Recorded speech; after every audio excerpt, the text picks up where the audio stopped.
नमस्कार दोस्तों, मैं हूं केशव त्यागी और स्वागत है आप सभी का केशव क्लास है धौलपुर की एक और फ्रेश क्लास में।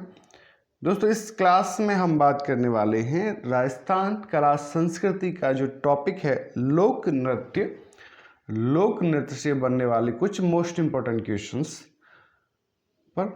मोस्ट इम्पोर्टेंट क्वेश्चंस में इसलिए कह सकता हूं कि जो मैं प्रश्न आपको बताने वाला हूं वह प्रश्न पिछली प्रतियोगी परीक्षाओं में पूछे गए। इस आधार पर हम कह सकते हैं कि यह मोस्ट इम्पोर्टेंट क्वेश्चंस हैं। तो चलिए शुरू करते हैं पीवाईक्यू की सीरीज। फर्स्ट प्रश्न है,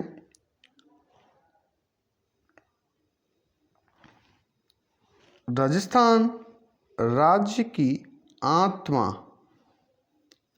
लोक नृत्यों का सिरमौर या राज्य नृत्य किस नृत्य को कहा जाता है? तो दोस्तों, राजस्थान राज्य की आत्मा या लोक नृत्यों का जो सिरमौर है वह कहा जाता है आपके घूमर नृत्य को। तो करेक्ट ऑप्शन है आपका फर्स्ट, घूमर नृत्य। घूमर नृत्य राज्य की आत्मा कहलाने वाला यह नृत्य गुजरात के गारबा नृत्य से मिलता है। विशेषकर गणगौर त्योहार पर महिलाएं नर्तकियां एक दूसरे का हाथ पकड़कर लयबद्ध कदम उठाती हैं। घूमर नृत्य के समय ढोलक के साथ मंजीरा आदि बहुतायत से बजाए जाते हैं। मछली नृत्य इस नृत्य का ही एक रूप है। यह नृत्य बांसवाड़ा, बीकानेर, जैसलमेर, मेवाड़ आदि क्षेत्रों के भील आदिवासियों द्वारा किया जाता है। घूमर लोक नृत्य को संरक्षित करने और बढ़ावा देने के लिए गणगौर घूमर नृत्य अकादमी की स्थापना संतरामपुर की महारानी राजमाता गोवर्धन कुमारी ने 1986 में की थी। राजस्थान में घूमर 3 प्रकार से प्रचलित है। एक आपका घूमर है, दूसरा लूर और तीसरा झुमरिया। इसमें जो घूमर है यह साधारण स्त्रियां भाग लेती हैं इस घूमर नृत्य में, जबकि लूर नृत्य में करासिया जनजाति की स्त्रियां भाग लेती हैं और झुमरिया नृत्य को बालिकाओं द्वारा किया जाता है। अगला प्रश्न है,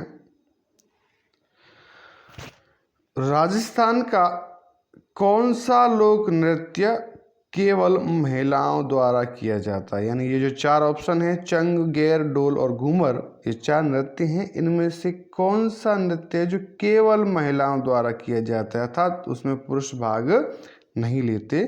तो ये जो घूमर नृत्य है, करेक्ट ऑप्शन 4, घूमर नृत्य यह केवल महिलाओं द्वारा किया जाता है, इसमें पुरुष भाग नहीं लेते।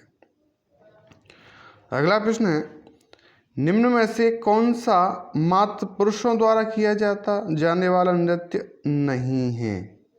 यानी कि गैर, डोल, लूर, अग्नि में से ऐसा कौन सा नृत्य है जिसमें पुरुष भाग ही नहीं लेते? तो लूर नृत्य है। कौन सा है? लूर नृत्य है, क्योंकि लूर नृत्य में पुरुष भाग नहीं लेते। यह नृत्य गरासिया जाति की महिलाओं द्वारा किया जाता है, लूर नृत्य। तो करेक्ट ऑप्शन है आपका 3। अगला प्रश्न है, भारत के सबसे लोकप्रिय लोक नृत्यों में शामिल घूमर किस जनजाति द्वारा प्रारंभ किया गया? तो ये जो भील घूमर नृत्य है वो भील जनजाति द्वारा प्रारंभ किया गया था। तो करेक्ट ऑप्शन 3। किस त्योहार पर घूमर नृत्य का आयोजन होता है? तो घूमर नृत्य का जो आयोजन होता है वो गणगौर पर होता है। कब होता है? गणगौर पर होता है। तो करेक्ट ऑप्शन है आपका 2। अगला प्रश्न है, राजस्थान के एक पारंपरिक नृत्य का नाम क्या है जो अधिकतर महिलाओं द्वारा लहरदार लंबे घाघरे और रंगीन दुपट्टे पहनकर किया जाता है।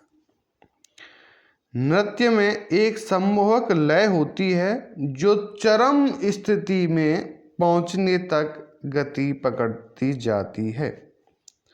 यानी ऐसे नृत्य का नाम बताना है जिनमें 4 ऑप्शन है, मयूर, गैर, घूमर और बम। राजस्थान के एक पारंपरिक नृत्य का नाम क्या है जो अधिकतर महिलाओं द्वारा लहरदार लंबे घाघरे और रंगीन दुपट्टे पहनकर किया जाता है? नृत्य में एक सम्मोहक लय होती है जो चरम स्थिति में पहुंचे तक गति पकड़ती है। तो इसका ऑप्शन है घूमर, सी। अगला प्रश्न है, घूमर लोक नृत्य को संरक्षित करने और बढ़ावा देने के लिए राजस्थान में राजस्थान में गणगौर घूमर नृत्य अकादमी की स्थापना की गई थी 1986 में। संतराम की महारानी गोवर्धन कुमारी ने की थी 1986 में गणगौर घूमर नृत्य अकादमी की स्थापना। तो इस करेक्ट ऑप्शन है 1986। घूमर लोक नृत्य को संरक्षित करने और बढ़ावा देने के लिए 1986 में राजस्थान में गणगौर घूमर नृत्य अकादमी स्थापित की गई और इसकी स्थापना की गई थी संतरामपुर की महारानी के द्वारा, जिनका नाम था गोवर्धन कुमारी, महारानी गोवर्धन कुमारी। नेक्स्ट क्वेश्चन है, राजस्थान राज्य का आधिकारिक नृत्य है? तो राजस्थान राज्य का आधिकारिक नृत्य आपका घूमर नृत्य है और स्टार्टिंग में ही मैंने बताया था घूमर नृत्यों का सिरमौर है, आत्मा है, तो करेक्ट ऑप्शन है आपका, और राज्य नृत्य भी है तो घूमर। राजस्थान राज्य का आधिकारिक नृत्य क्या है? घूमर।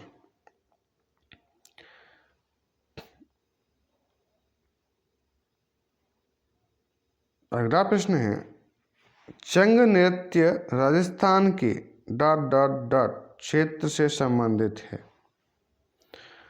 तो चंग नृत्य शेखावाटी क्षेत्र से स्थित है, संबंधित है। यानी चंग नृत्य जो है वो शेखावाटी क्षेत्र में अधिक किया जाता है। अगला प्रश्न है, राजस्थान के लोक नृत्य एवं उसके प्रचलन क्षेत्र के संबंध में निम्नलिखित में से कौन सा युग्म सही नहीं है? यानी ये जो 4 ऑप्शन दिए गए हैं उनमें से हमें ऐसा युग्म देखना है जो सही नहीं है। अर्थात एक तरफ आपके नृत्य लिखे गए हैं और दूसरी तरफ आपकी क्षेत्र लिखा गया है, तो ये देखना है कि ये कौन सा सही नहीं है। गीदड़ नृत्य शेखावाटी में किया जाता है, सही है भैया, ये तो गीदड़ शेखावाटी में किया जाता है। एक चंग नृत्य है वो भी शेखावाटी में किया जाता है। डोल नृत्य जालौर में किया जाता है, ये भी सही है। बम रसिया नृत्य भी करने नहीं, ये नहीं है, क्योंकि बम रसिया भरतपुर और अलवर में किया जाता है। कहाँ किया जाता है? भरतपुर और अलवर में। डांडिया नृत्य मारवाड़ में किया जाता है। तो जो सही नहीं है अर्थात गलत है, तो वो करेक्ट ऑप्शन है 3 बम रसिया नृत्य, जो कि ऑप्शन में बीकानेर था, जबकि ये अलवर और भरतपुर में किया जाता है। अगर एक्सप्लेन देखें हम तो कह सकते हैं, मुख्य रूप से भरतपुर तथा अलवर के कुछ भाग में प्रचलित इस नृत्य में पुरुष कलाकार एक विशेष प्रकार के नगाड़े जिसे बम कहते हैं को दोनों हाथों से स्थित 2 मोटे डंडों से बजाते हैं। फागुन के महीने में नई फसल के आने के उपलक्ष्य में किए जाने वाले इस नृत्य के साथ रसिया गाना गाने के कारण इस नृत्य को बम रसिया कहते हैं। तो अगला प्रश्न है, बम रसिया नृत्य प्रसिद्ध है?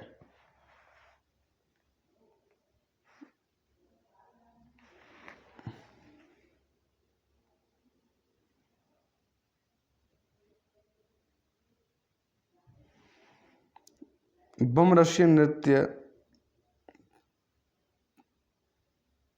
प्रसिद्ध है? तो बम रशी नृत्य अलवर भरतपुर का प्रसिद्ध है। Correct option first. अगला प्रश्न है, बम नृत्य को अलवर भरतपुर में प्रसिद्ध है। बम नृत्य जो अलवर भरतपुर में प्रसिद्ध है, यहाँ बम, ये क्या हो गया, बम नृत्य जो अलवर भरतपुर में प्रसिद्ध है, यहाँ बम शब्द से क्या तात्पर्य है? तो बम शब्द का अर्थ होता है नगाड़ा। किससे? नगाड़ा। तो बम नगाड़ा। Correct option 4। और बम रसिया इसलिए कहते हैं क्योंकि नगाड़े को बजाते समय रसिया गाने गाए जाते हैं, तो पूरा नाम पड़ गया इसका बम रसिया, अर्थात नगाड़े के साथ रसिया गाना, बम रसिया। अगला प्रश्न है, निम्न में से कौन सा नृत्य बड़े नगाड़े की थाप के साथ किया जाता है? तो मैंने बताया बम रसिया नृत्य नगाड़े की थाप के साथ किया जाता है। कैसे?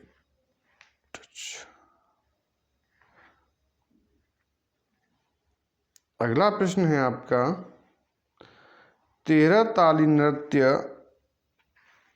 किस लोक देवता को समर्पित है? तो 13 ताली नृत्य रामदेव जी को समर्पित है, क्योंकि 13 ताली नृत्य जो कामड़ जाति के द्वारा किया जाता है, और इसमें महिलाएं जो करती हैं वो 13 मंजीरे अपने शरीर पर बांध लेती हैं। एक दाएं पैर पे 9 और 2 कोहनी या कंधों पर, 2 हाथों में एक एक, तो 13 हो गए। 9 पैर में, दाएं पैर में, 2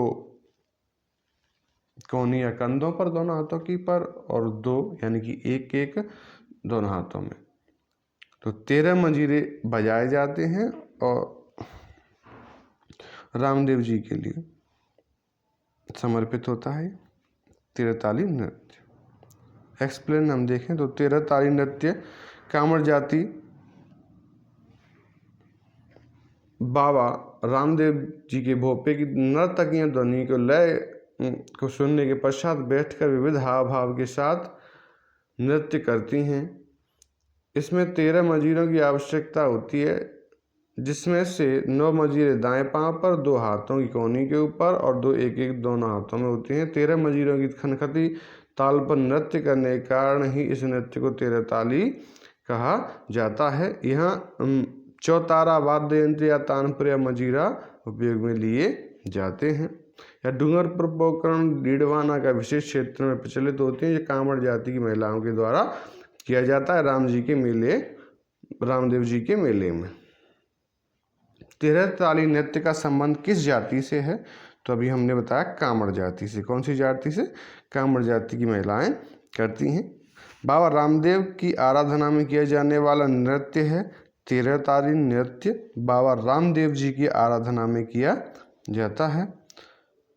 अगला प्रश्न है, 13 ताली लोक नृत्य भारत के किस राज्य से संबंधित है? तो राजस्थान से संबंधित है। अगला नृत्य है, कौन सा नृत्य बैठी हुई मुद्रा में किया जाता है? तो 13 ताली नृत्य बैठी हुई मुद्रा में किया जाता है, क्योंकि इसमें महिलाएं, मैंने अभी आपको बताया था, बैठकर नृत्य करती हैं। शुरुआत में जो आरती करती हैं वो खड़े होके करती हैं, जबकि नृत्य करती हैं तो बैठ करके करती हैं। बैठ करके अभी मैंने बताया दाएं पैर पे 9 मंजीरे और 2 यानी कि एक एक दोनों हाथों की कोहनी या कंधों पर और एक एक दोनों हाथों में, टोटल 9 + 2 + 2 अर्थात 13 मंजीरे लिए जाते हैं और बैठ करके नृत्य करती हैं। उन मंजीरों को बजाती हैं। हाव भाव की बात करें तो यह 13 ताली नृत्य करते समय जो हाव भाव होता है, जैसे अनाज काटना, अनाज कूटना, दही मथना, अनाज पीसना, अर्थात घरेलू कार्यों के भाव नजर आते हैं इस नृत्य में। अगर कई बार प्रश्न पूछ लिया जाता है कि 13 ताली नृत्य में कौन से हाव भाव देखने को मिलते हैं, तो ये हाव भाव हैं घरेलू कार्य के। अगला प्रश्न है, निम्न में कौन सा नृत्य भीलों द्वारा होली के तीसरे दिन किया जाता है? तो नेजा नृत्य होली के तीसरे दिन किया जाता है, क्योंकि यह नृत्य एक खेल नृत्य है जो होली के तीसरे दिन किया जाता है। इस नृत्य में एक खंबे को भूमि में रोप कर उसके सिर पर नारियल रख दिया जाता है। खंबे पर चढ़कर नारियल उतारने वाले पुरुष को खंबे को घेर कर खड़ी स्त्रियां छड़ियों या कोड़ों से पीटती हैं। तो कौन सा नृत्य भीलों द्वारा होली के तीसरे दिन किया जाता है? नेजा नृत्य भीलों के द्वारा होली के तीसरे दिन किया जाता है। राजस्थानी गैर नृत्य में भाग लेते हैं, तो केवल पुरुष भाग लेते हैं, गैर नृत्य में महिलाएं भाग नहीं लेती। अगर व्याख्या देखें तो गैर नृत्य मुख्यतः फागुन मास में भील पुरुषों द्वारा किया जाने वाला नृत्य है। मुख्य रूप से मेवाड़ तथा बाड़मेर क्षेत्र में किए जाने वाले इस नृत्य में सर्वप्रथम पुरुष एक वृत्त में हाथ में डंडे लेकर खड़े हो जाते हैं। गोलाकार खड़े पुरुष शहनाई की धुन पर नाचते हुए आपस में डंडे टकराते हैं। इस नृत्य में गैर खेलने वाले को गैरिये कहा जाता है। यह होली के दूसरे दिन से प्रारंभ होता है तथा 15 दिन तक चलता है। ढोल, बांकियां, थाली आदि वाद्य यंत्रों के साथ हाथों में डंडा लेकर किया जाता है। मेवाड़ के गैरिये नृत्यकार सफ़ेद अंगरखी धोती व सिर पर केसरिया पगड़ी धारण करते हैं, जबकि बाड़मेर के गैरिये सफ़ेद औंगी अर्थात लंबी फ्राक होती है सफ़ेद कलर की, और तलवार के लिए कपड़े चमड़े का पट्टा धारण करते हैं। गैर के अन्य रूप हैं आंगी, बांगी, ये जो लाखेट गांव में ऐसा देखने को मिलता है, और गैर नृत्य मध्य प्रदेश में देखने को मिलता है। तलवारों की गैर नृत्य मेवाड़ मेनार गांव में देखने को मिलता है, मेवाड़ के। यह मुख्यतः भील जाति की संस्कृति को प्रदर्शित करता है। कड़ाना बाड़मेर का प्रसिद्ध गैर नृत्य है। तो दोस्तों, कैसे लगे आपको ये जो प्रश्न हैं जो पिछली परीक्षाओं में पूछे गए हैं, और सभी प्रश्नों के साथ ही साथ दिया गया है कि कौन सी भर्ती परीक्षाओं में यह पूछे गए, जैसे यह SI 1958 में पूछा गया था प्रश्न, यह पुलिस कांस्टेबल 2006-07 में पूछा गया था प्रश्न, और यह पशु परिचर की अभी जो 1 दिसंबर 2024 में शिफ्ट फर्स्ट में हुआ था उसमें पूछा गया प्रश्न था।